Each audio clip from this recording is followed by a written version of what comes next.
어떻게 해야 행복할 수 있을까요? 돈이 많으면, 건강하면, 인간관계가 좋으면? 여기 평생 행복을 연구한 심리학자가 쓴 책이 있습니다. 서울대학교 행복연구센터 센터장이자 심리학과 교수인 최인철 교수님이 쓴 프레임입니다. 제목이 암시하듯 우리가 행복해질 수 있는 비결은 프레임을 바꾸는 겁니다. 프레임이 뭘까요? 사람의 지각과 생각은 항상 어떤 맥락, 어떤 관점 혹은 일련의 평가 기준이나 가정 하에서 일어난다. 그러한 맥락, 관점, 평가 기준, 가정을 프레임이라고 한다. 우리는 세상을 있는 그대로 객관적으로 바라보고 있다고 생각하지만 사실은 프레임을 통해서 채색되고 왜곡된 세상을 경험하고 있는 것이다. 프레임은 색안경입니다. 빨간색 셀로판지 안경을 통해 세상을 보면 세상이 온통 빨갛고, 파란색 안경을 통해 보면 온통 파랗기 마련입니다. 불행 프레임으로 세상을 바라보면 인생이 불행할 수밖에 없습니다. 반대로 행복 프레임으로 바라보면 인생이 행복해집니다. 인생을 행복하게 만드는 프레임은 무엇일까요? 심리학이 말하는 행복을 만드는 프레임에 대해 이야기해 보겠습니다. 그럼 나를 바꾸는 심리학의 지혜, 프레임 시작합니다.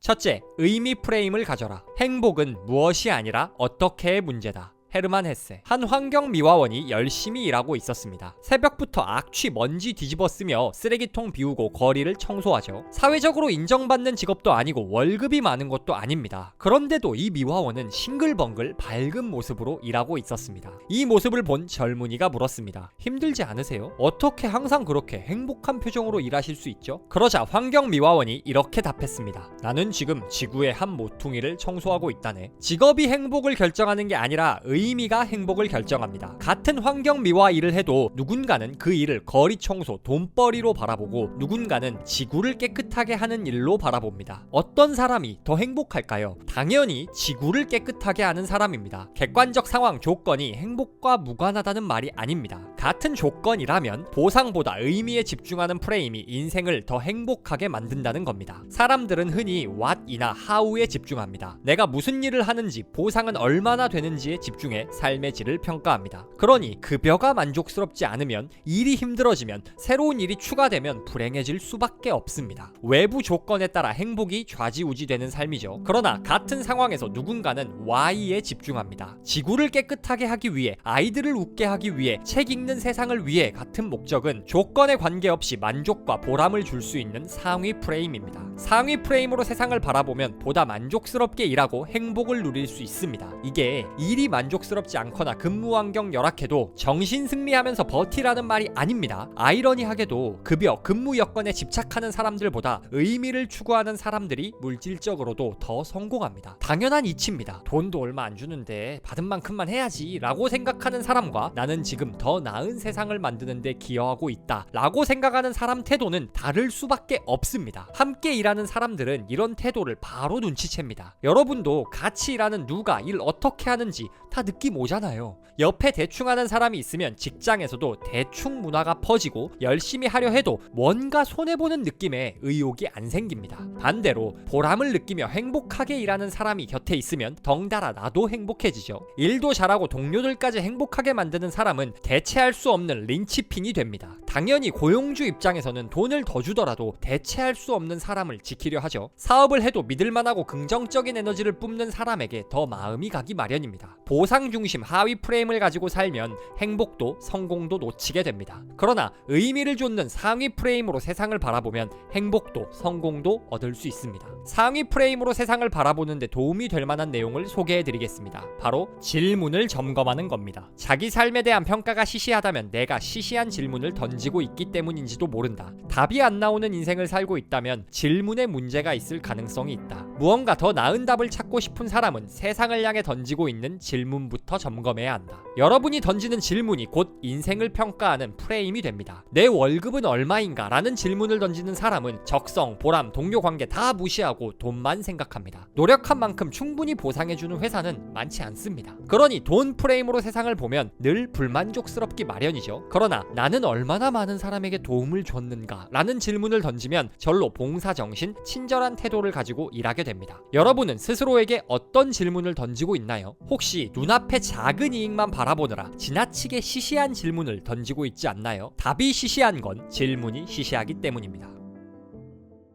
둘째, 상황 프레임을 가져라. 심리학자 솔로몬 애쉬는 학생 8명을 대상으로 실험을 했습니다. 참가자들은 왼쪽에 그려진 표준 선분과 같은 길이 선분을 고르라는 문제를 받았습니다. 누가 봐도 정답은 2번입니다. 그런데 사실 8명 참가자 중 7명은 애쉬가 미리 섭외한 동조자들이었고 진짜 피험자는 1명뿐이었습니다. 누가 봐도 2번인데 앞서 7명의 동조자들이 모두 1번을 정답으로 골랐습니다. 마지막으로 카드 앞에 선 피험자는 어떻게 응답했을까요? 진짜 피험자 중 75%는 1번을 골랐습니다. 이 실험은 상황의 중요성을 보여줍니다. 피실험자들이 멍청해서 줏대가 없어서 혹은 시력이 안 좋아서 잘못된 정답을 고른 걸까요? 아닙니다. 이들은 지극히 정상적이고 일반적으로 이성적이고 합리적인 선택을 내리는 사람들입니다. 다만 동조자들이라는 상황 때문에 긴가민가 하면서도 잘못된 선택을 한 겁니다. 그런데 심리 실험에서뿐 아니라 사회에서도 이런 상황이 참 많이 일어납니다. 우리는 이해할 수 없거나 상식을 벗어나는 사건들을 보며 사람들을 비판합니다. 어떻게 인간이 저래? 미친 거 아니야? 아돌프 아이히만이라는 이름 들어보셨나요? 그는 2차 세계대전 당시 유태인 500만 명 학살을 주도한 나치 장교였습니다. 전쟁 후 아르헨티나로 피신해 있던 그는 이스라엘 정보국에 체포돼 재판을 받았습니다. 역사적 대범죄자에 대한 재판이니 많은 관심이 쏠렸죠. 그런데 그의 재판 과정을 취재한 정치 철학자이자 당시 뉴요커 기자인 한나 아렌트는 재판 이후 이런 제목의 책을 냈습니다. 예루살렘의 아이히만, 악의 평범성에 관한 보고서. 한나 아렌트는 직접 나치의 핍박을 받은 피해자입니다. 그런 아렌트가 아이히만을 보며 평범한 사람이다 라고 말한 겁니다. 예루살렘의 아이히만을 통해 아렌트는 아이히만이 사이코패스고 악마인 게 아니라 전쟁이라는 극단적 상황에서 그저 임무를 수행했을 뿐인 평범한 사람이라 말합니다. 사람만 생각하면 그가 악마고 냉혈한이지만 전 독일인이 미쳐있던 시대 상황을 생각하면 사람이 아니라 상황이 문제라는 겁니다. 우리도 일상에서 참 이해할 수 없는 사람들을 많이 만납니다. 저 사람은 왜 일을 똑바로 안 할까? 왜 연락을 안 하지? 어떻게 저런 말을 하지? 라고 느낄 때가 참 많죠. 이럴 때마다 사람 프레임으로 접근하면 저 사람이 나쁜 사람, 이상한 사람이라고 밖에 설명이 안 됩니다. 이런 관점은 분노와 혐오를 낳습니다. 가슴에 혐오를 품고 행복할 수 있는 사람은 없습니다. 보다 행복하고 싶다면 사람 프레임보다는 상황 프레임을 가져야 합니다. 상황 프레임이란 저 사람이 저렇게 행동할 수밖에 없는 상황이 있었음을 전제하는 태도입니다. 군중 심리에 휩쓸려 잘못된 행동인 줄 알면서도 멈추지 못한 건 아닌지,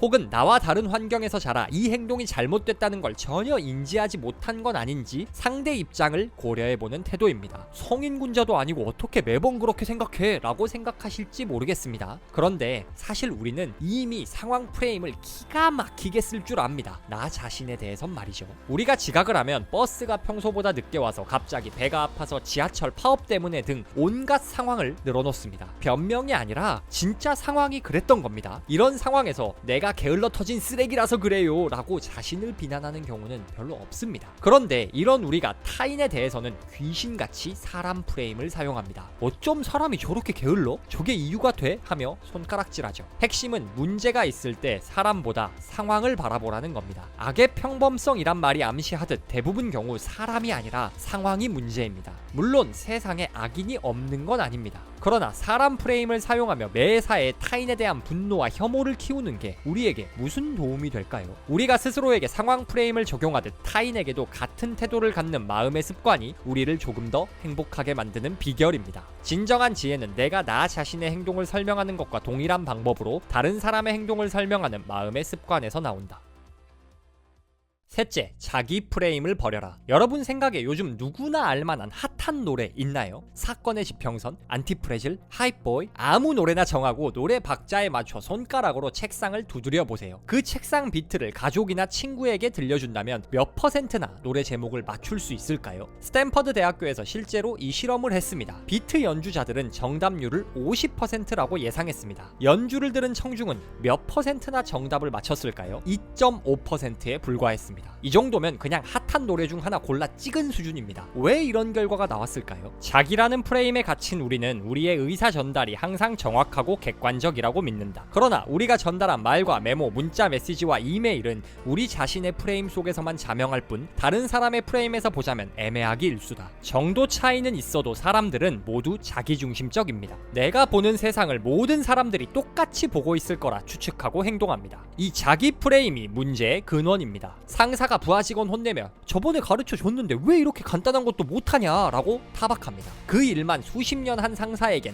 간단한 문제지만 신입사원에겐 고작 두 번째일 뿐임을 망각하고 말이죠. 내가 문자로 자세히 설명했잖아 라고 짜증을 내는 사람도 있습니다. 상대에겐 알아들을 수 없는 암호 같은 문자였을 뿐인데 말이죠. 타인과 원만한 관계를 가지고 더 행복한 삶을 누리기 위해선 이 자기 프레임에서 벗어나야 합니다. 가장 먼저 벗어나야 할 자기 프레임 중 하나를 소개해드리겠습니다. 바로 CCTV 프레임입니다. 우리는 다른 사람들이 나를 주시하고 있다고 생각하지만 정작 우리를 보고 있는 것은 남이 아닌 바로 자기 자신이다. 마음속에 CCTV를 설치해놓고 자신을 감시하고 있으면서도 다른 사람들이 자신을 주목하고 있다고 착각한다. 자기 프레임 때문에 우리는 다른 사람도 나만큼 나를 의식하고 있을 거라 착각합니다. 머리가 평소보다 단정하지 못하면 입은 옷 사이즈가 조금 맞지 않으면 사람들이 다 알아차릴 거라고 생각하죠. 어제 옆자리 동료가 무슨 옷 입고 왔는지 기억나시나요? 팀장님 머리 스타일이 평소랑 다른 점이 있었나요? 전혀 기억 안 날 겁니다. 애인이 뭐가 달라졌냐 물어봐도 모르겠는데 다른 사람들에게 그만큼 신경을 쓸 리가 없죠. 여러분을 머리부터 발끝까지 관찰하고 있는 건 오직 여러분 자신뿐입니다. 그러니 자신에게 조금 관대해져도 괜찮습니다. CCTV에 스스로를 가두고 감시하지 마세요. 생각보다 남들은 나에게 관심이 없습니다. 타인의 시선에서, 아니 타인을 가장한 내 시선에서만 자유로워져도 조금 더 가볍고 경쾌한 인생을 살 수 있습니다. 또한 더 행복하고 지혜로운 삶을 살기 위해선 자기 프레임을 상황 프레임으로 확장할 수 있어야 합니다. 앞서 사람 프레임보단 상황 프레임으로 세상을 바라보라는 말씀을 드렸습니다. 그런데 많은 사람들이 나도 상황이라는 사실을 생각하지 못합니다. 어떤 사람이 이상한 행동을 하면 우린 자기 프레임의 기초에 나라면 안 저럴 텐데 내 기준에선 이해가 안 되네 라고 생각하곤 합니다. 그런데 상대의 이상 행동이 바로 나라는 상황 때문일 수도 있습니다. 상대가 나를 지나치게 편하게 여기거나 반대로 필요 이상 불편하게 여기기 때문일 수 있죠. 반대로 내가 저 사람에게 긍정적 동기부여를 해서 상대가 더 열심과 성의를 보일 수도 있는 겁니다. 핵심은 나 또한 타인에게 상황이다라는 사실을 알아야 한다는 겁니다. 인간은 사회적 동물이라 눈앞에 있는 환경에 큰 영향을 받습니다. 그리고 당신과 대화할 때 가장 큰 환경은 바로 당신입니다.